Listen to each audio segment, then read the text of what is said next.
नमस्कार साथियों, मैं आज अति महत्वपूर्ण सेशन के साथ आपके सामने उपस्थित हुआ हूँ ताकि आने वाले एग्जाम में आपको अधिक से अधिक मदद मिल सके। तो पहला क्वेश्चन है, सैंधव सभ्यता के पतन के संदर्भ में सही कथन क्या है? सैंधव सभ्यता के पतन का कारण पूछ रहा है। तो कारण क्या है? एम.आर. साहनी ने पतन का कारण भूगर्भिक परिवर्तन बताया है, तो बिल्कुल ये सही ऑप्शन है। जॉन मार्शल ने पतन का कारण प्रशासनिक शिथिलता बताया है, बिल्कुल सही ऑप्शन है ये। ऑरेल स्टाइन ने पतन का कारण जलवायु परिवर्तन बताया है, ये बिल्कुल सही है। ऑर्नेस्ट मैके एवं जॉन मार्शल ने पतन का कारण बाढ़ बताया है, ये भी बिल्कुल सही ऑप्शन है। उपर्युक्त सभी ऑप्शन क्या है? ये सही है। आंसर क्या हो जाएगा? ऑप्शन ई, उपर्युक्त सभी ऑप्शन सही है। सभी कथन क्या हो गया? सही हो गया। नेक्स्ट क्वेश्चन, सिंधु घाटी सभ्यता के लोग टीन का आयात कहाँ से करता था? सिंधु घाटी सभ्यता के लोग टीन का आयात कहाँ से करता था? तो टीन का आयात जो करता था वो कहाँ से करता था? वो अफगानिस्तान से करता था। कहाँ से करता था? अफगानिस्तान से। ऑप्शन बी हो जाएगा। अफगानिस्तान से टीन के अलावे क्या क्या करते थे? तो टीन के अलावे चांदी का करता था। किसका करता था? चांदी का करता था। और शीशा का करता था। किसका करता था? शीशा का। तो ये अफगानिस्तान से जो है सिंधु घाटी के लोग क्या करते थे? आयात करते थे। और सिंधु घाटी के लोग जो है चांदी का आयात जो करते थे वो फारस से करते थे। कहाँ से करते थे? फारस से करते थे। जबकि खेतड़ी से जो है कॉपर कॉपर का जो है तांबा का आयात करते थे। और जबकि दक्षिण भारत से शंख का आयात करते थे। किसका आयात करते थे? शंख का आयात करते थे। तो क्लियर हो गया होगा। अफगानिस्तान से चांदी, शीशा, टीन, तो क्लियर हो गया। भारत से क्या है? तो चांदी का करते थे। जबकि खेतड़ी से क्या करते थे? कॉपर का करते थे। कॉपर मतलब तांबा का। और जबकि दक्षिण भारत से शंख का आयात करते थे। क्लियर। नेक्स्ट क्वेश्चन है, हड़प्पा के सामान्य आवास क्षेत्र के दक्षिण स्थित कब्रिस्तान, हड़प्पा के सामान्य आवास क्षेत्र के दक्षिण स्थित कब्रिस्तान को क्या नाम दिया गया था? तो नाम बता रहा है कि दक्षिण स्थित कब्रिस्तान। ये जो दक्षिण स्थित कब्रिस्तान जो है इसका नाम क्या दिया गया था? इसका नाम दिया गया था R37। ऑप्शन डी हो जाएगा, समाधि R37। R37 जो है ये हड़प्पा से प्राप्त हुआ है। कहाँ से प्राप्त हुआ है? ये हड़प्पा से प्राप्त हुआ है। हड़प्पा की खोज हम लोग जानते हैं कि कब हुआ था? 1921 ईस्वी में हुआ था। कब हुआ था? 1921 ईस्वी में हुआ था। किसने किया था? दयाराम साहनी ने किया था। क्लियर। सिंधु सभ्यता के निर्माता के रूप में द्रविड़ों को कौन मानता है? सिंधु सभ्यता का जो निर्माण हुआ था तो उसका जो कारण था वो द्रविड़ बताया है। किसने बताया था? तो ये रखाल दास बनर्जी ने बताया था। किसने बताया था? रखाल दास बनर्जी। रखाल दास बनर्जी के अनुसार सिंधु सभ्यता सिंधु सभ्यता का जो निर्माण हुआ था वो द्रविड़ प्रजातियों से हुआ था। किससे हुआ था? द्रविड़ प्रजातियों से हुआ था। तो क्लियर। नेक्स्ट क्वेश्चन, सैंधव सभ्यता के लोग सैंधव सभ्यता के किस पुरा स्थल से सैंधव सभ्यता के किस पुरा स्थल से हाथ से बना हुआ सूती कपड़े का एक टुकड़ा मिला है? हाथ से बना हुआ पूछ रहा है कि हाथ से बना हुआ सूती कपड़ा का जो है एक टुकड़ा मिला है। तो सूती कपड़ा का जो एक टुकड़ा मिला है वो कहाँ से मिला है?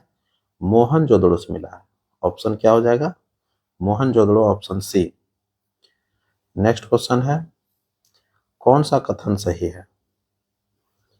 तो सभी को कथन पर विचार करना पड़ेगा। सैंधव सभ्यता के लोगों के लिए कुबड़ वाला सांड सबसे प्रिय था। कुबड़ वाला सांड जो है सबसे प्रिय पशु था। बिल्कुल ये ऑप्शन सही है। क्या है, ऑप्शन ए सही हो गया। मेसोपोटामिया के अभिलेखों में वर्णित मेलुहा शब्द का अभिप्राय सिंधु सभ्यता से है, बिल्कुल ये ऑप्शन सही है। सिंधु सभ्यता के लोगों ने नगरों तथा घरों के विन्यास के लिए ग्रिड पद्धति अपनाई थी, बिल्कुल ये ऑप्शन सही है। पर्दा प्रथा एवं वेश्यावृत्ति हड़प्पाई सभ्यता में प्रचलित थी, बिल्कुल ये सही ऑप्शन है। तो इसका ऑप्शन क्वेश्चन पूछ रहा है कि कौन सा कथन सही हो जाएगा, तो ये सभी कथन क्या हो जाएगा, सही हो जाएगा, ऑप्शन ए हो गया। नेक्स्ट क्वेश्चन है, ऋग्वैदिक काल में वाजपति कौन होता था। ऋग्वैदिक काल में वाजपति कौन होता था, तो वाजपति जो होता था वो गोचर भूमि का अधिकारी होता था। कौन होता था, ऑप्शन सी हो जाएगा, गोचर भूमि का अधिकारी। तो बता दूं इसमें कि गोचर भूमि का अधिकारी जो होता था वो क्या कहलाता था, वाजपति कहलाता था। जबकि ग्राम के मुखिया को क्या बोलते थे, ग्रामीणी बोलते थे। ग्रामीणी ग्राम के मुखिया को बोलते थे। तो क्लियर हो गया। नेक्स्ट क्वेश्चन, किस अभिलेख से ज्ञात होता है कि आर्यों की एक शाखा ईरान से भारत आई थी। आर्यों की एक शाखा किससे आए थे, ईरान से आए थे। तो ये कस्सी अभिलेख से प्राप्त होता है, ऑप्शन डी हो जाएगा, कस्सी अभिलेख। तो कस्सी अभिलेख के बारे में चर्चा करूंगा कि कस्सी अभिलेख का खोज जो हुआ था वो क्या हुआ था, 1600 बीसी में हुआ था। कब हुआ था, 1600 बीसी अर्थात ईसा पूर्व में हुआ था। तो क्लियर हो गया कि इस अभिलेख से ज्ञात होता है कि आर्यों की एक शाखा ईरान से आई थी। कहाँ आए थे, तो भारत में आए थे।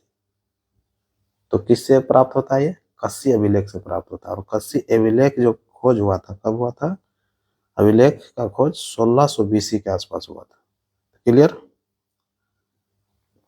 नेक्स्ट क्वेश्चन, मैक्स मूलर ने आर्यों का मूल स्थान कहाँ बतलाया है। बहुत ही इंपॉर्टेंट क्वेश्चन है ये, वेरी वेरी मोस्ट इंपॉर्टेंट इसको बोला जाए क्वेश्चन को, क्योंकि बार बार आपको क्वेश्चन को देखने के लिए मिलेगा ये एग्जाम में। बीपीएससी का प्रीवियस ईयर का जब क्वेश्चन उठाइएगा तो ये सब क्वेश्चन आपको देखने के लिए मिलेगा।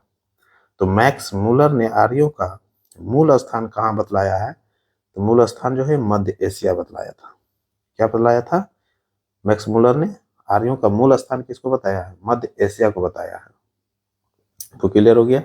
जबकि उत्तरी ध्रुव के बारे में बताऊं तो उत्तरी ध्रुव का जो मूल स्थान बताया था, आर्यों का मूल स्थान, वो कि कौन बताया था, बाल गंगाधर तिलक बताया था।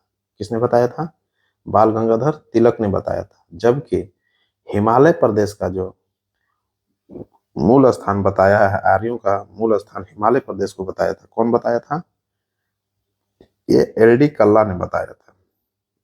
किसने बताया था, एल.डी. कल्ला, एल.डी. कल्ला। क्लियर। जबकि तिब्बत प्रदेश को किसने बताया था, तो दयानंद सरस्वती ने बताया था। तो ये 4 स्टेटमेंट हो गया। मैक्स मूलर ने आर्यों का मूल स्थान किसको बताया, मध्य एशिया को। जबकि उत्तरी ध्रुव को किसने बताया था, बाल गंगाधर तिलक ने बताया था। हिमालय प्रदेश किसने बताया था, एल.डी. कल्ला ने बताया।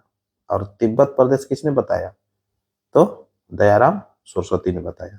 तो क्लियर हो गया। नेक्स्ट क्वेश्चन, ऋग्वेद में आर्यों के जिन 5 कबीलों का उल्लेख मिलता है, देखिए 5 कबीला का चर्चा कर लिया है। ऋग्वेद में आर्यों के जिन 5 कबीलों का उल्लेख मिलता है उसमें कौन शामिल नहीं है। देखिए कहता है कि जब भी क्वेश्चन पढ़िएगा तो पूरा क्वेश्चन पढ़िएगा तभी जाकर के आंसर सही हो पाएगा। कहता है कि उसमें कौन शामिल नहीं है, नहीं पूछ लिया है। तो 5 कबीला पहले जानना पड़ेगा कि 5 कबीला कौन कौन होता था। तो 5 कबीला में था यदु, एक था यदुज था, एक अनु, 2 हो गया, पुरु, ये तीनों था, अकीनन, अकीनन ये नहीं था, ये कबीला नहीं था। जबकि द्रहु था, अर्थात क्या हो गया, ऑप्शन डी हो जाएगा। कहता कि 5 कबीलों का उल्लेख मिलता है जिसमें से उसमें कौन शामिल नहीं है, तो अकीनन शामिल नहीं है। क्लियर हो गया होगा, क्योंकि यदु शामिल था, अनु था, पुरु था, द्रोहु था। ये 4 तो हमको 4 कबीला मिल गया, लेकिन 5वां कबीला के बाद बारे में अगर हम जान लें तो ये सभी क्लियर हो जाएगा। तो 5वां जो था वो कौन था? तुर्बसु था। कौन था? तुर्बसु। क्लियर हो गया? तो 5 कबीले थे। ऋग्वेद में आर्यों के जिन 5 कबीलों का जो उल्लेख मिलता है तो ही कहता है कि उसमें कौन शामिल नहीं है। ये ऑप्शन की बात कर रहा है। तो ऑप्शन में हम देख रहे हैं कि यदु था, अनु था, पुरु था और द्रहु था। ये 4 कबीला तो मिल गया। तो 5वां कबीला कौन था? तुर्बसु था। 5वां कबीला कौन था? तुर्बसु। तो ऑप्शन डी हो गया, यकीनन नहीं था। नेक्स्ट क्वेश्चन, किस ग्रंथ में सबसे पहले वर्ण शब्द का वर्णन मिलता है? वर्ण, वर्ण मीन्स वही जो जानते हैं हम लोग। तो वर्ण शब्द का जो वर्णन जो मिलता है सबसे पहले किसमें मिलता है? वो ऋग्वेद में मिलता है। किसमें मिलता है? ऋग्वेद में मिलता है। वर्ण शब्द का जो प्रयोग मिलता है ये ऋग्वेद में, इसके साथ साथ दास प्रथा का भी जो है, दास का भी, दास जो शब्द बोलते हैं वो भी जो है ऋग्वेद में मिलता है। सबसे पहले कहाँ मिलता है? ऋग्वेद में मिलता है। किसका? वर्ण शब्द का और दास शब्द का। क्लियर हो गया होगा? ब्राह्मण, क्षत्रिय, वैश्य और शूद्र, ये 4 वर्ण का जो उल्लेख मिलता है कहाँ मिलता है? ये ऋग्वेद में मिलता है और ऋग्वेद के 10वें मंडल में मिलता है। ये भी क्लियर रखिएगा। तो क्लियर समझ में आ गया होगा। और ऋग्वेद में ही दास शब्द का सर्वप्रथम उपयोग हुआ है। क्लियर? नेक्स्ट क्वेश्चन है, कौन ओ सुमिलित है? ओ सुमिलित की चर्चा कर रहा है। तो गायत्री मंत्र ऋग्वेद के 3रा मंडल में है, तो ये बिल्कुल सही है। हस्तलिखित ऋचाएं ऋग्वेद के 8वें मंडल में है, बिल्कुल 8वां मंडल में है। 4 वर्ण का उल्लेख ऋग्वेद के 10वें मंडल में है, बिल्कुल अभी हम ऊपर बताए कि 4 वर्ण का उल्लेख किसमें है? ऋग्वेद के 10वें मंडल में है। क्योंकि वर्ण शब्द का जो उल्लेख मिलता है वो ऋग्वेद में मिलता है और ऋग्वेद के किस मंडल में? 10वें मंडल में मिलता है। तो क्लियर हो गया, 3 ऑप्शन सही। चौथा देख लेते हैं, सोम को समर्पित ऋग्वेद के 7वें मंडल में है? नहीं, देवता सोम को जो समर्पित है ये ऑप्शन गलत है। इसलिए गलत है क्योंकि देवता सोम को जो समर्पित है ऋग्वेद के वो 9वें मंडल में है। किसमें है? 9वें मंडल में है। क्लियर हो गया? किसमें है? 9वें मंडल में है। नेक्स्ट क्वेश्चन है, ऋग्वेद में सर्वाधिक बार वर्णन किस नदी का हुआ है? देखिए, ऋग्वेद में सर्वाधिक बार वर्णन जो हुआ किस नदी का हुआ? वो सिंधु नदी का हुआ। क्लियर हो गया? और बता दूं कि ऋग्वेद में सबसे पवित्र नदी जो है ये सरस्वती नदी को माना गया है। ऋग्वेद में सबसे पवित्र नदी किसको माना गया है? सरस्वती नदी को, सरस्वती को माना है। और सरस्वती नदी को नदीत्मा कहा गया है। ऋग्वेद में क्या कहा गया है? नदीत्मा के नाम से प्रचलित है। तो बिल्कुल क्लियर हो गया होगा। सर्वाधिक पवित्र नदी क्या हो गया? सरस्वती हो गया, जिसके सरस्वती नदी के लिए क्या शब्द प्रयोग हुआ है? नदीत्मा। नदीत्मा, ठीक है। नेक्स्ट क्वेश्चन है, मैं कवि हूं, मेरे पिता वैद्य है। बहुत ही इंपॉर्टेंट क्वेश्चन। मैं कवि हूं, मेरे पिता वैद्य है, माता अन्न पीसने वाली है। देखिए ये स्टेटमेंट है। कवि अंगरीज का यह कथन ऋग्वेद के किस मंडल में वर्णित है? तो कवि अंगरीज का यह कथन जो है ऋग्वेद के किस मंडल में है? तो ये पहले मंडल में मिलता है। किसमें मिलता है? पहले मंडल में मिलता है। तो क्लियर? अफगानिस्तान का वर्तमान वह नदी, अफगानिस्तान का वर्तमान वह नदी जिसका उल्लेख ऋग्वेद में मिलता है। तो जिसका उल्लेख ऋग्वेद में मिलता है तो कौन कौन का मिलता है? कुर्रम एवं काबुल का मिलता है। किसका मिलता है? कुर्रम एवं काबुल का। ऑप्शन सी हो जाएगा। कुर्रम एवं काबुल का जो है ये वर्तमान में मिलता है। तो वही क्वेश्चन बोल रहा है कि अफगानिस्तान का वर्तमान वह नदी कौन है जिसका उल्लेख ऋग्वेद में मिलता है? तो ऋग्वेद में किसका मिलता है? तो कुर्रम एवं काबुल का जो है ऋग्वेद में मिलता है। तो क्लियर? नेक्स्ट क्वेश्चन हो गया, राजशेखर ने किस नदी को आर्यावर्त एवं दक्षिणा पथ को विभाजित करने वाली रेखा माना है? आर्यवर्त और दक्षिणापथ को विभाजित करने वाली रेखा जो माना है वो किसको माना है? नर्मदा नदी को माना है। किसको माना है? नर्मदा नदी को माना है। बिल्कुल क्लियर हो गया। नेक्स्ट क्वेश्चन है, ऋग्वेद में मरुस्थल के लिए किस शब्द का प्रयोग हुआ है? बहुत ही इंपॉर्टेंट क्वेश्चन। ऋग्वेद में मरुस्थल के लिए किस शब्द का प्रयोग हुआ है? तो धन्व शब्द का प्रयोग हुआ है। ऑप्शन क्या हो जाएगा? ए हो जाएगा, धन्व। क्लियर हो गया। नेक्स्ट क्वेश्चन है, आर्यों के लिए ब्रह्मऋषि देश का प्रयोग किस क्षेत्र के लिए किया गया था? आर्यों के लिए ब्रह्मऋषि देश का प्रयोग किस क्षेत्र के लिए किया गया था? तो गंगा यमुना क्षेत्र के लिए किया गया था। किसके लिए किया गया था? गंगा यमुना क्षेत्र के लिए किया गया था। नेक्स्ट क्वेश्चन है,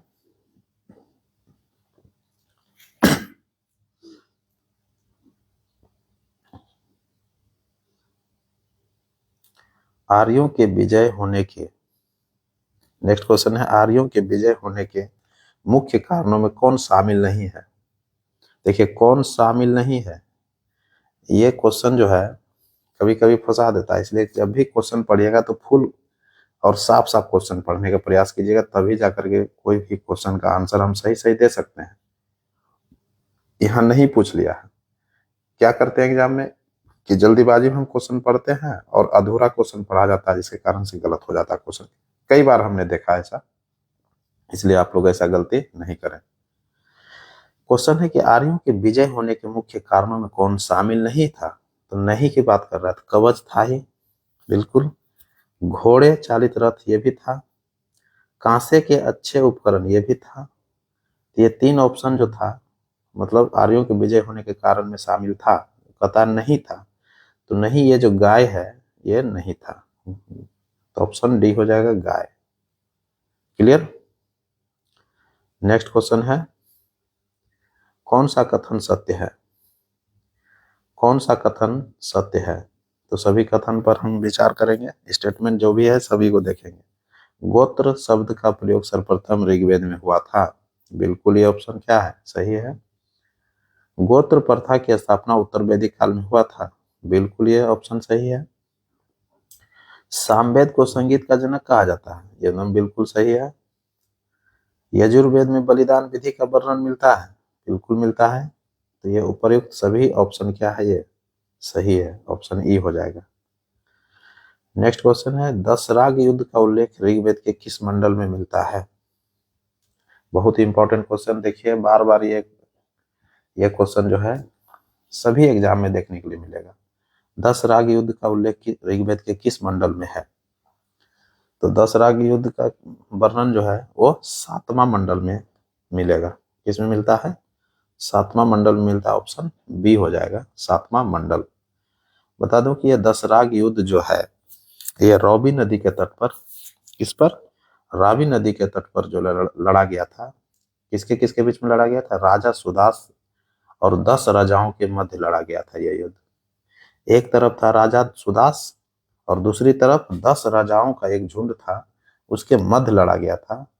और अकेला जो है सुदास जो है वो सभी को हरा दिया था। तो क्लियर हो गया होगा। तो इसमें विजयी किसका हुआ था? सुदास का हुआ था। नेक्स्ट क्वेश्चन, आर्यों के प्रशासनिक इकाई का आरोही क्रम क्या है? देखिए, आरोही क्रम पूछ लिया है। आरोही क्रम पूछ लिया है। ये क्वेश्चन जो है कभी कभी आपको गलत साबित कर देता है। इसलिए आरोही क्रम मीन्स हम बढ़ते हुए क्रम को देखेंगे, जैसे असेंडिंग ऑर्डर इसको बोलते हैं। तो ऑप्शन क्या देखेंगे? पहले छोटा, तो छोटा कुल था, उसके बाद ग्राम बनेगा, ग्राम के बाद क्या बनता था? 20। ये आर्यों के लिए यूज हुआ था। प्रशासनिक इकाई जो आर्य के लिए था, ये ऑप्शन ए हो जाएगा। क्या हो जाएगा?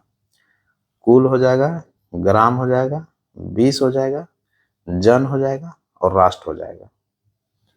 तो सबसे छोटा जो था वो कुल था, उसके बाद जो बड़ा था वो ग्राम था, उसके बाद फिर बड़ा कौन था? 20 था, उसके बाद बड़ा कौन था? जन था, और जन से भी बड़ा कौन था? राष्ट्र। तो ये आर्यों के प्रशासनिक इकाई का आरोही क्रम में हम सजा दिए हैं। तो ऑप्शन क्या हो जाएगा? ए हो जाएगा। अब इसमें सभी का जो है हम लोग प्रधान के बारे में जान लेते हैं तो और बहुत अच्छा हो जाता है, क्योंकि प्रधान के बारे में कभी कभी क्वेश्चन पूछ लेता है। जैसे कुल का प्रधान, कुल का प्रधान कौन होता है? तो कुलप कहलाता था। कुल का प्रधान कौन कहलाता था? कुलप कहलाता था। ग्राम का प्रधान कौन कहलाता था? तो ग्राम का ग्रामीणी कहलाता था। जबकि 20 का जो है, 20 का जो प्रधान कहलाता था वो 20पति कहलाता था। क्या कहलाता था? 20पति। और जन का जो प्रधान कहलाता था वो राजन कहलाता था। सॉरी, तो क्लियर हो गया होगा। जन का प्रधान क्या होता था? राजन होता था। तो सभी का हम प्रधान बता दिए, मुखिया कौन होता था? क्लियर हो गया। नेक्स्ट क्वेश्चन, गद एवं पद वाला वेद कौन है? गद एवं पद वाला वेद कौन है? तो गद एवं पद वाला जो है कौन है? यजुर्वेद है। कौन है? यजुर्वेद। ऑप्शन बी हो जाएगा, यजुर्वेद। यजुर्वेद जो है इसमें बलिदान प्रथा का उल्लेख मिलता है। ध्यान रखिएगा, यजुर्वेद में क्या मिलता है? बलिदान प्रथा का उल्लेख मिलता है। नेक्स्ट क्वेश्चन है, अभिलेखों में संस्कृत भाषा का प्रयोग कब से मिलता है? बहुत ही इंपॉर्टेंट क्वेश्चन। अभिलेखों में संस्कृत भाषा का प्रयोग जो है कब से मिलता है? तो देखिएगा, ईसा की दूसरी सदी से मिलता है। कब से मिलता है? ऑप्शन बी हो जाएगा, ईसा की दूसरी सदी। पहला ये जो प्रयोग मिलता है संस्कृत भाषा का, आप देखे होंगे कि जूनागढ़ अभिलेख से प्राप्त होता है। किससे प्राप्त होता है? जूनागढ़ अभिलेख से। और ये रुद्रदामन प्रथम द्वारा लिखित है। ये जूनागढ़ अभिलेख किसके द्वारा लिखा गया है? तो रुद्रदामन प्रथम। और रुद्रदामन प्रथम जो है संस्कृत भाषा का जो था, ये बहुत बड़ा ज्ञानी था, जो शक शासक था। ये रुद्रदामन प्रथम क्या था? शक शासक था, संस्कृत के विद्वान कहे जाने वाले। इन्होंने ही जूनागढ़ अभिलेख को में वर्णन किया है संस्कृत भाषा का। सबसे पहला वर्णन जो मिलता है ये जूनागढ़ अभिलेख में ही देखने के लिए मिलता है। तो क्लियर हो गया होगा, ईसा की दूसरी सदी। नेक्स्ट क्वेश्चन है, पूर्व पुरापाषाण काल के संबंध में सही सुमेलित कौन है? पूर्व पुरापाषाण काल के संबंध में सही सुमेलित कौन है? तो सभी स्टेटमेंट को हमको देखना पड़ेगा। पहलगांव, पहलगांव कहाँ है? कश्मीर में है, ये बिल्कुल सही है। बेलन घाटी, बेलन घाटी कहाँ है? इलाहाबाद में है, उत्तर प्रदेश, एकदम बिल्कुल सही है ये। नेवासा अहमदनगर में है, बिल्कुल ये अहमदनगर के महाराष्ट्र में है, बिल्कुल सही। और चौथा ऑप्शन है अट्टी रामकम तमिलनाडु, अट्टी रामकम तमिलनाडु, ये बिल्कुल सही ऑप्शन है। तो सभी उपयुक्त सभी ऑप्शन क्या है? ये सही है। नेक्स्ट क्वेश्चन है, मध्य पाषाण काल में प्रयुक्त होने वाले छोटे उपकरण, देखिए बहुत इंपॉर्टेंट क्वेश्चन है। मध्य पाषाण काल में प्रयुक्त होने वाले छोटे उपकरण को क्या कहा जाता था? तो छोटे उपकरण को जो है माइक्रोलिथ कहा जाता था। ऑप्शन ए हो जाएगा, माइक्रोलिथ। नेक्स्ट क्वेश्चन है, किस काल में मानव का अस्थायी निवास की प्रवृत्ति विकसित हुई? देखिए बहुत ही इंपॉर्टेंट क्वेश्चन है। किस काल में मानव का अस्थायी निवास की प्रवृत्ति विकसित हुआ था? पहले क्या होता था कि मानव इधर उधर भटकते रहता था, घूमते रहता था, लेकिन अस्थायी निवास की जो प्रवृत्ति विकसित हुआ वो नव पाषाण काल से हुआ। कब से हुआ? नव पाषाण काल से। ऑप्शन ए हो जाएगा। और नव पाषाण काल की बात अगर करूं तो कृषि एवं पहिए का आविष्कार जो हुआ था ये नव पाषाण काल में ही हुआ था। इसी समय से मानव का अस्थायी जीवन, अस्थायी निवास की प्रवृत्ति विकसित हुआ था। तो ऑप्शन क्या हो जाएगा? ऑप्शन ए हो जाएगा, नव पाषाण काल। नेक्स्ट क्वेश्चन है, नव पाषाण काल में चावल की खेती, नव पाषाण काल में चावल की खेती का प्राचीनतम साक्ष्य कहाँ से मिला है? तो नव पाषाण काल में चावल की खेती का प्राचीनतम साक्ष्य जो मिला है वो कोल्डिवा से मिला है। कहाँ से मिला है? कोल्डिवा से मिला है। कोल्डिवा कहाँ है? ये उत्तर प्रदेश के इलाहाबाद में पड़ता है। ये कहाँ पड़ता है? इलाहाबाद, उत्तर प्रदेश। बिल्कुल क्लियर हो गया। नेक्स्ट क्वेश्चन है, पिंगट ने सिंधु घाटी सभ्यता के किन दो स्थलों को जुड़वा राजधानी की संज्ञा दी थी? पिंगट की बात कर रहा है। पिंगट ने सिंधु घाटी सभ्यता की किन दो स्थलों को जुड़वा राजधानी की संज्ञा दी है? तो जुड़वा राजधानी की संज्ञा जो हड़प्पा और किसको दिया है? मोहनजोदड़ो को दिया है। ऑप्शन ए हो जाएगा, हड़प्पा और मोहनजोदड़ो। नेक्स्ट क्वेश्चन है, सिंधु सभ्यता का पूर्व से पश्चिम तक विस्तार कितना था? सिंधु सभ्यता का पूर्व से पश्चिम तक विस्तार पूछ रहा है। तो पूर्व से पश्चिम जो है, ये नॉर्थ हो या साउथ, ये नॉर्थ हो गया, ये साउथ हो गया, ये ईस्ट हो गया, ये वेस्ट हो गया। तो ये ऐसा हम चार्ट बना दिए हैं। तो कहता है सिंधु सभ्यता का पूर्व से पश्चिम तक विस्तार कितना था? तो पूर्व से पश्चिम जो था, ये वाला विस्तार जो पूछ रहा है वो कितना था? वो 1600 किलोमीटर था। कितना था? 1600 किलोमीटर। और नॉर्थ से साउथ की ओर, यानी कि उत्तर से दक्षिण की विस्तार जो था वो 1400 किलोमीटर था। क्लियर हो गया होगा। नेक्स्ट क्वेश्चन है, स्वतंत्रता प्राप्ति के बाद हड़प्पा सभ्यता के सर्वाधिक स्थल भारत में किस राज्य में खोजा गया है? स्वतंत्रता प्राप्ति के बाद हड़प्पा सभ्यता के सर्वाधिक स्थल पूछ रहा है। सर्वाधिक स्थल भारत में किस राज्य में खोजा गया है? तो ये गुजरात में हो जाएगा। कहाँ हो जाएगा? गुजरात में हो जाएगा। ऑप्शन डी हो जाएगा। नेक्स्ट क्वेश्चन हो जाएगा, किस ग्रंथ को भारतीय संगीत का मूल जनक कहा जाता है? तो सभी लोग जान रहे हैं, ये बहुत ही आसान एवं शानदार क्वेश्चन है। किस ग्रंथ को भारतीय संगीत का मूल जनक कहा जाता है? तो सामवेद को कहा जाता है। नेक्स्ट क्वेश्चन है, अथर्ववेद को अन्य किस नाम से जाना जाता है? ये बहुत इंपॉर्टेंट क्वेश्चन है। अथर्ववेद को किस अन्य नाम से जाना जाता है?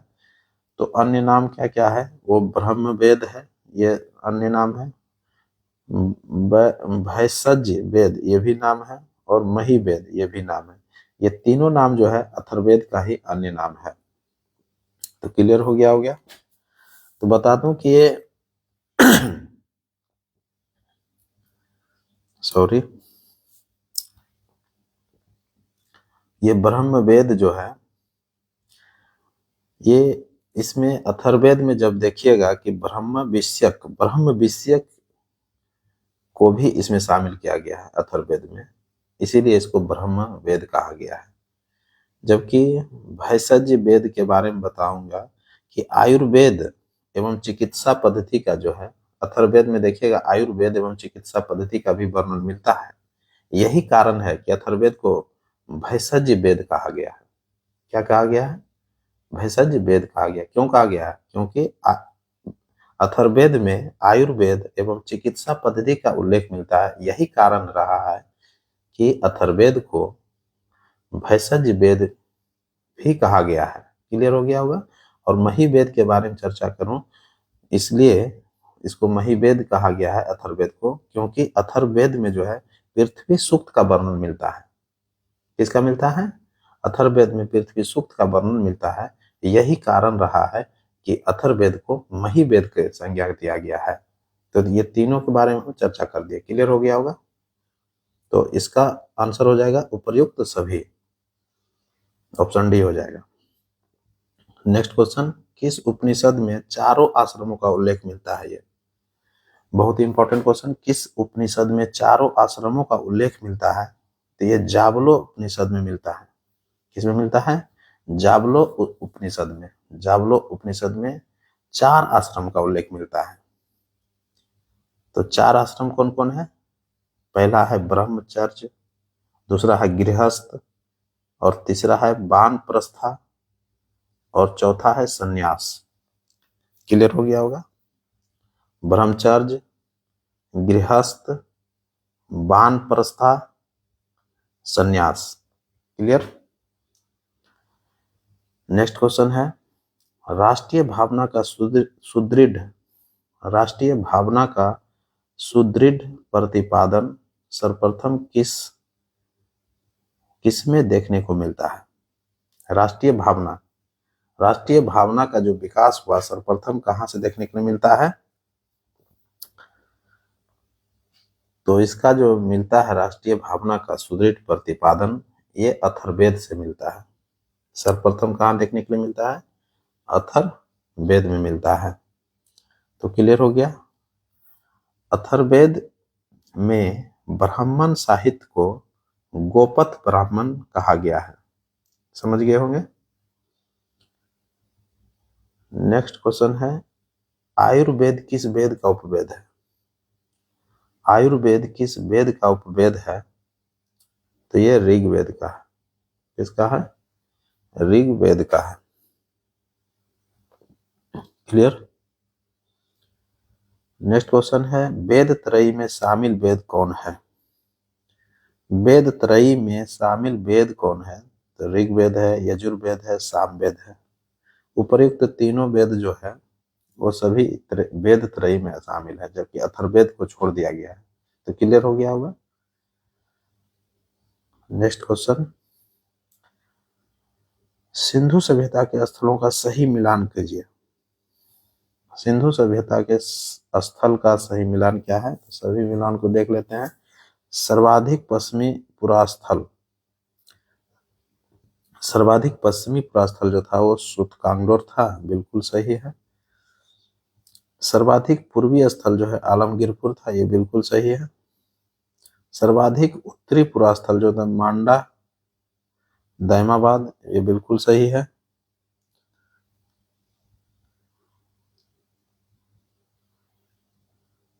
ये क्या है? सर्वाधिक उत्तरी पुरास्थल मांदा है। क्या है? मांदा, ये बिल्कुल सही है। और चौथा ऑप्शन में सर्वाधिक दक्षिणी पुरास्थल दैमाबाद है, ये भी सही है। तो कहता है कि सिंधु सभ्यता के स्थलों का सही मिलान कीजिए। तो सभी मिलान ये है, ये सही है। सभी ऑप्शन क्या हो गया? ये सही हो गया। तो सभी समझ गए होंगे। क्लियर हो गया। सभी ऑप्शन क्या है? सभी मिलान सही है। नेक्स्ट क्वेश्चन है, सिंधु घाटी सभ्यता का बंदरगाह कौन है? सिंधु घाटी सभ्यता का बंदरगाह कौन है? सिंधु घाटी सभ्यता का बंदरगाह कौन है? बंदरगाह की चर्चा कर रहा है। तो बंदरगाह लोथल हम लोग जानते थे, लोथल है। एक सुतकोडदा भी है, एक सुतकोडदा भी है। तो इसका ऑप्शन हो जाएगा, ऑप्शन सी हो जाएगा, लोथल एवं सुतकोददा। लोथल एवं सुतकोददा। लोथल के बारे में बताऊं तो लोथल जो था ये भोगवा नदी के किनारे है। कहाँ है? लोथल भोगवा नदी के किनारे है और गुजरात में है। ये दोनों बंदरगाह कहाँ है? गुजरात में है। क्लियर। सिंधु सभ्यता के किस स्थल से नर्तकी की एक कांस्य की मूर्ति मिला है? सिंधु सभ्यता के किस स्थल से नर्तकी की एक कांस्य की मूर्ति मिला है?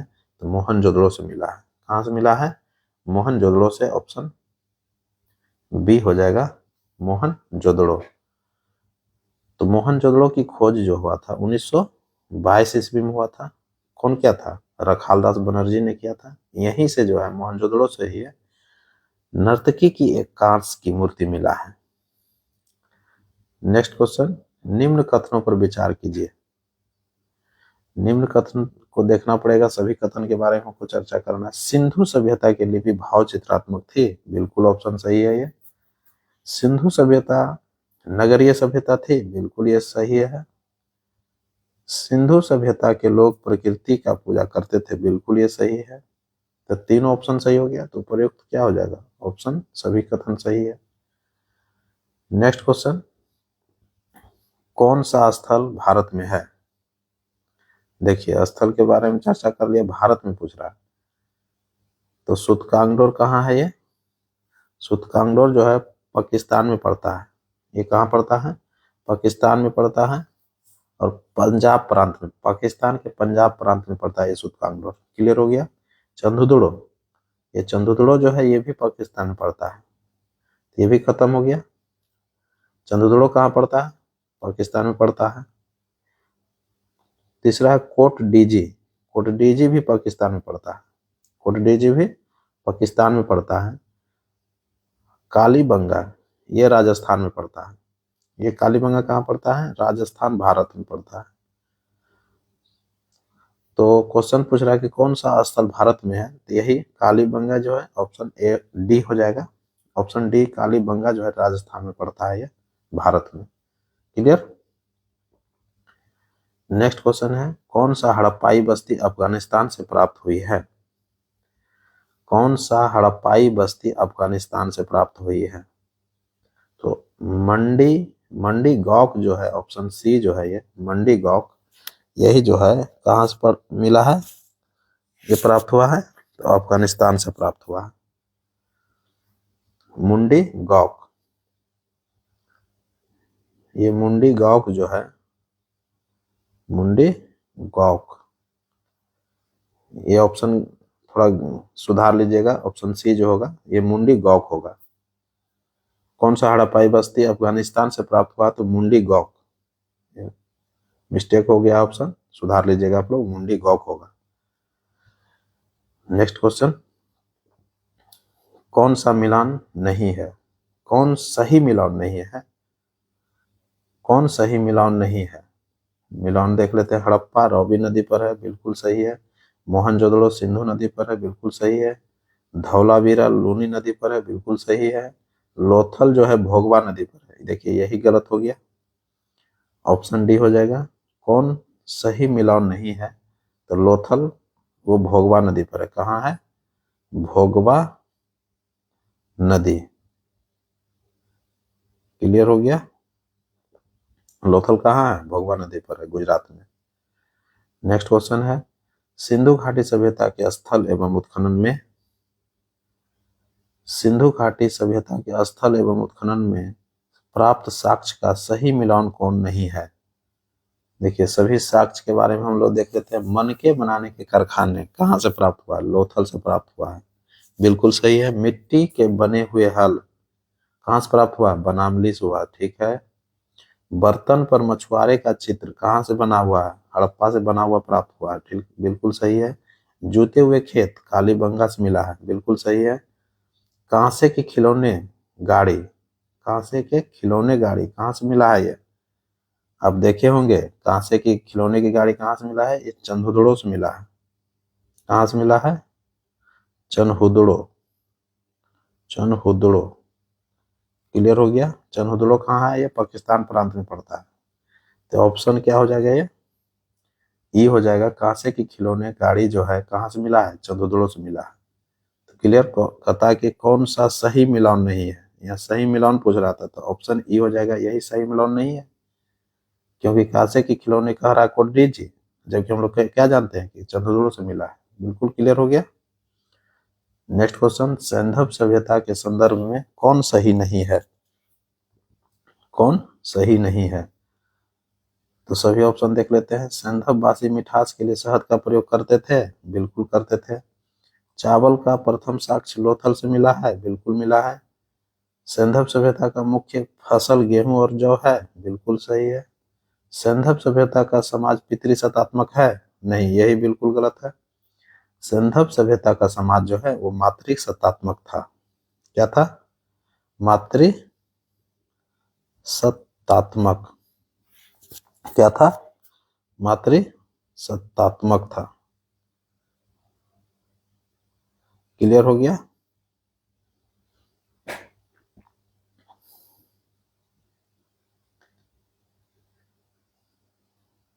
भारतीय प्राज्ञ ऐतिहासिक का पिता कौन है? भारतीय प्राज्ञ ऐतिहासिक का पिता कौन है? तो ये रॉबर्ट ब्रूस है। कौन है? Robert Bruce. क्लियर हो गया। भारतीय प्राज्ञ ऐतिहासिक का पिता कौन है? तो रॉबर्ट ब्रूस है। नेक्स्ट क्वेश्चन है किस युग को चालकोलिथिक युग कहा जाता है? किस युग को चालकोलिथिक युग कहा जाता है?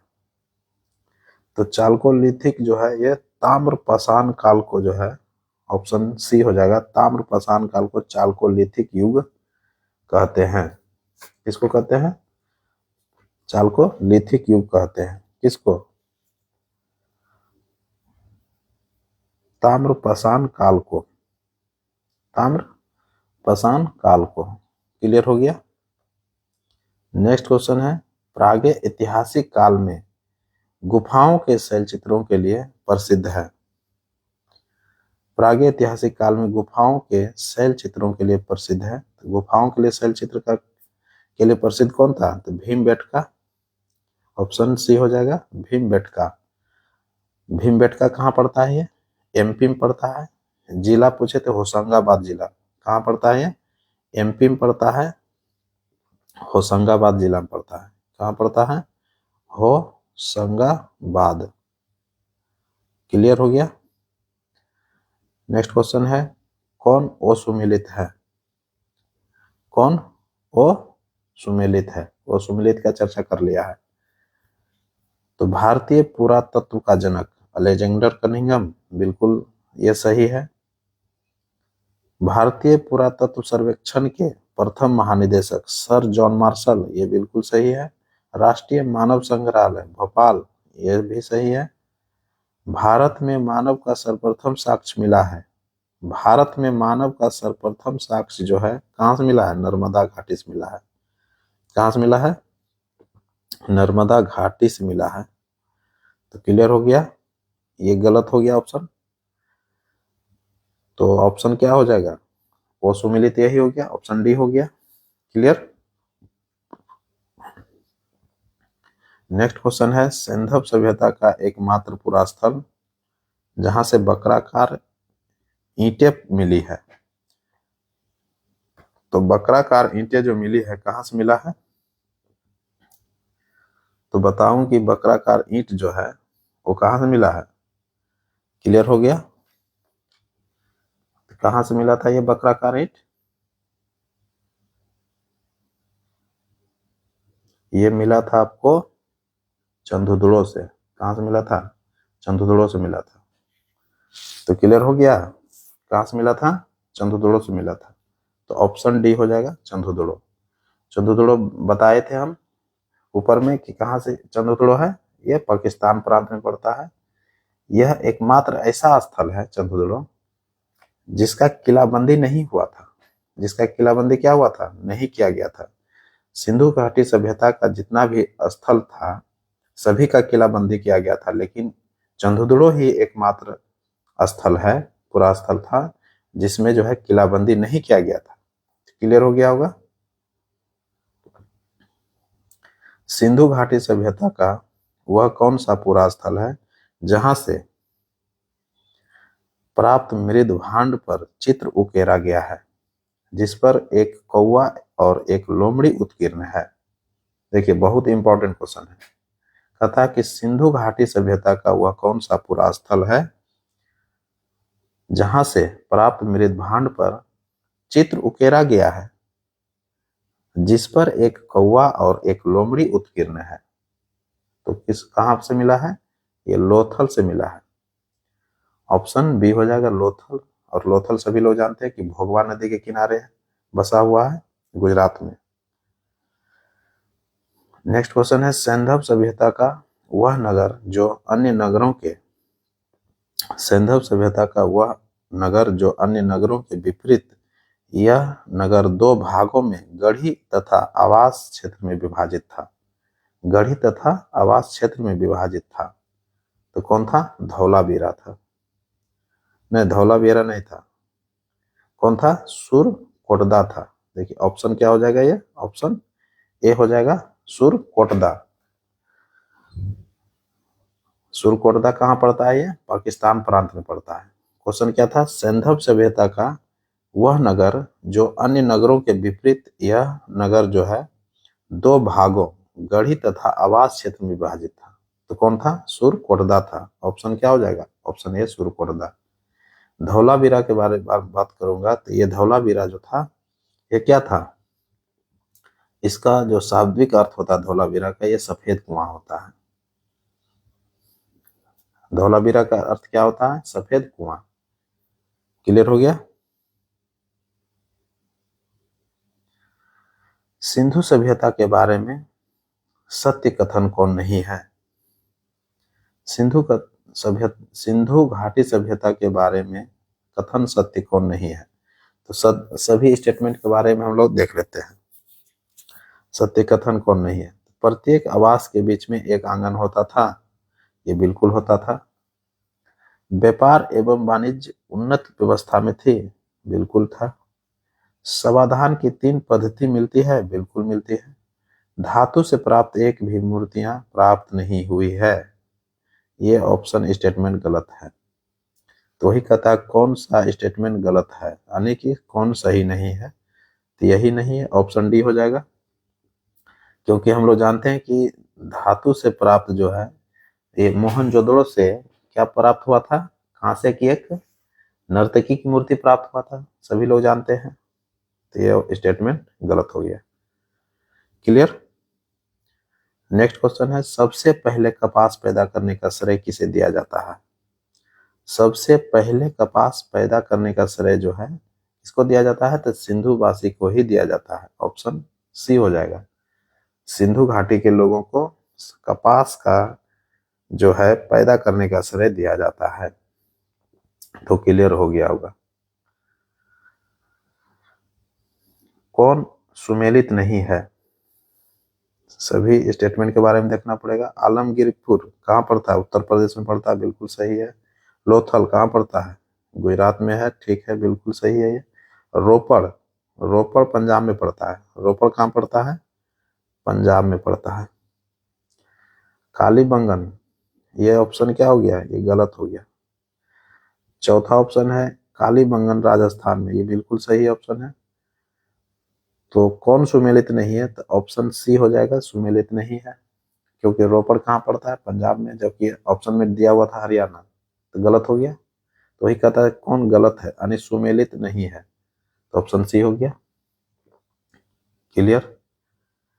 धौलावीरा के संबंध में कौन गलत है। धौलावीरा की चर्चा कर लिया है। धौलावीरा को भी हम बताएं कि धौलावीरा का जो शाब्दिक अर्थ होता है क्या होता है, सफेद कुआं होता है। धौलावीरा का शाब्दिक अर्थ क्या होता है, सफेद कुआं होता है। तो धौलावीरा के संबंध में पूछा है कि क्या स्टेटमेंट गलत है। धौलावीरा कहाँ है, यह राजस्थान में है, ये बिल्कुल नहीं है। धौलावीरा कहाँ पड़ता है, गुजरात में है। धौलावीरा कहाँ है, गुजरात में है। तो ये स्टेटमेंट गलत हो गया। दूसरा स्टेटमेंट देख लेते हैं। यहाँ से धौलावीरा से शैलकृत स्थापत्य के प्रमाण मिले हैं, ये बिल्कुल ऑप्शन ये सही है। यह नगर 3 भागों में विभाजित था, ये बिल्कुल सही है। धौलावीरा के संबंध में बोल रहा है यहाँ से उन्नत जल प्रबंधन व्यवस्था का साक्ष्य मिला है, बिल्कुल मिला है। तो ये तीनों स्टेटमेंट क्या हो गया, सही हो गया। तो कहता है कौन गलत है, तो ये ऑप्शन ए जो है ये यही गलत है। तो ऑप्शन ए हो जाएगा। धौलावीरा कहाँ है, गुजरात में है। तो क्लियर हो गया होगा। नेक्स्ट क्वेश्चन है, सिंधु घाटी सभ्यता के स्थल तथा वहां से प्राप्त साक्ष्य का सही मिलान कौन नहीं है। देखिए कौन नहीं है, बार बार क्वेश्चन हम बोलते हैं कि सभी क्वेश्चन को जो है ध्यान पूर्वक पहले पढ़िए, उसके बाद हम आंसर देने के प्रयास करेंगे, तभी जाकर के सभी क्वेश्चन हम सही सही कर पाएंगे एग्जाम में, अन्यथा गलत हो जाता है। तो सभी स्टेटमेंट को देखते हैं बारी बारी से। बिरसब मुद्रा मोहनजोदड़ो, हाँ बिल्कुल ये ऑप्शन क्या है, सही है। बिरसब मुद्रा जो है कहाँ से साक्ष्य मिला है, मोहनजोदड़ो से मिला है। मिरिन पट्टिका पर उत्कीर्ण सिंह युक्त देवता कहाँ से मिला, कालीबंगन से मिला है, तो बिल्कुल मिला है, सही है। समाधान, समाधान जो है R37, क्या है, R37, यहाँ समाधान लिखा गया है, यहाँ पर आप लोग सुधार कर लीजिएगा, ये समाधान होगा, वो हो जाएगा ये क्या हो जाएगा, समाधान हो जाएगा। क्या हो जाएगा, समाधान। समाधान R37 जो है वो हड़प्पा से मिला है, ये बिल्कुल ऑप्शन क्या है, सही है। समाधान R37 है, क्या है, R37 कहाँ से मिला है, हड़प्पा से, बिल्कुल सही। कुत्ते को मालिक के साथ दफनाना लोथल से मिला है। ये बिल्कुल गलत है। ये क्या है? बिल्कुल स्टेटमेंट ये गलत है। तो ऑप्शन डी हो जाएगा। यही पूछ रहा था कि कौन मिलान सही नहीं है, कौन सा कथन मिलान जो है वो सही नहीं है। तो सही कौन नहीं है? कुत्ते को मालिक के साथ दफनाना लोथल दे दिया है, जबकि हम लोग जानते हैं कि कहाँ से मिला था, ये रोपड़ से मिला था। कहाँ से मिला था? रोपड़ से मिला था। रोपड़ कहाँ है? पंजाब प्रांत में है। बिल्कुल क्लियर हो गया होगा। नेक्स्ट क्वेश्चन, कौन सा कथन सही है? कौन सा कथन सही है? तो सभी स्टेटमेंट के बारे में हम जिक्र करेंगे। पशु शेर के अवशेष अभी तक सिंधु सभ्यता से प्राप्त नहीं हुए हैं। बिल्कुल नहीं हुआ है। पशु शेर के अवशेष जो है अभी तक सिंधु सभ्यता से प्राप्त नहीं हुआ, बिल्कुल नहीं हुआ है। तो अब यह स्टेटमेंट सही हो गया। पशु घोड़ा गाय सिंह ऊंट का अंकन इस संस्कृति की मुहरों पर नहीं मिलता है। बिल्कुल नहीं मिलता है। बिल्कुल सही है यह ऑप्शन। भारत में चांदी की उपलब्धता के प्राचीनतम साक्ष्य इस संस्कृति से ही मिलती है। बिल्कुल मिलता है। भारत में चांदी की उपलब्धता के प्राचीनतम साक्ष्य जो है कहाँ से मिलता है? इस संस्कृति यानी कि हड़प्पा, ये सिंधु सभ्यता हड़प्पा सभ्यता की बात कर रहा है। ये सभी क्वेश्चन जो है, सभी स्टेटमेंट हड़प्पा सभ्यता के बात में हो रहा है। तो कहता है कि भारत में चांदी की उपलब्धता के प्राचीनतम साक्ष्य जो है इस संस्कृति से ही मिलता है। तो बिल्कुल मिलता है, क्योंकि हम बताए थे कि चांदी का जो है आयात कहाँ से करते थे? तो भारत से करते थे। और कहाँ से करते थे? अफगानिस्तान से करते थे। क्लियर हो गया होगा।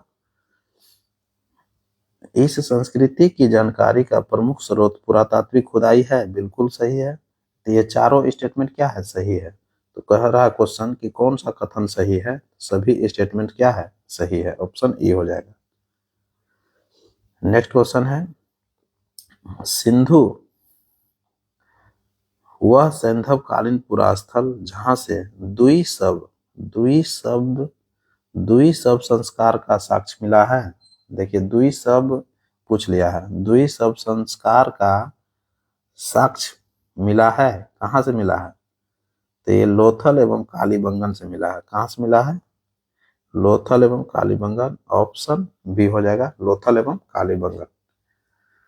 तो ये सभी क्वेश्चन बहुत बहुत ही इंपॉर्टेंट था दोस्तों। मैंने बारीकी से सभी को हम डिटेल्स करने के प्रयास किए हैं, और सभी क्वेश्चन जो है आपके लिए एग्जाम में बहुत ही मददगार साबित होगा। नहीं तो देखिएगा कि बीपीएससी में जो आने वाला जो एग्जाम है उसमें कई क्वेश्चन आपको देखने के लिए इससे मिलेगा। तो यह वीडियो जो है आपको बहुत बहुत लाभदायक साबित करेगा। तो वीडियो को एक बार दो बार देखें, तभी जाकर के सभी क्वेश्चन क्लियर हो पाएगा। तो इसी के साथ हमें इजाजत दे दीजिए। तब तक के लिए नमस्कार। जय हिंद।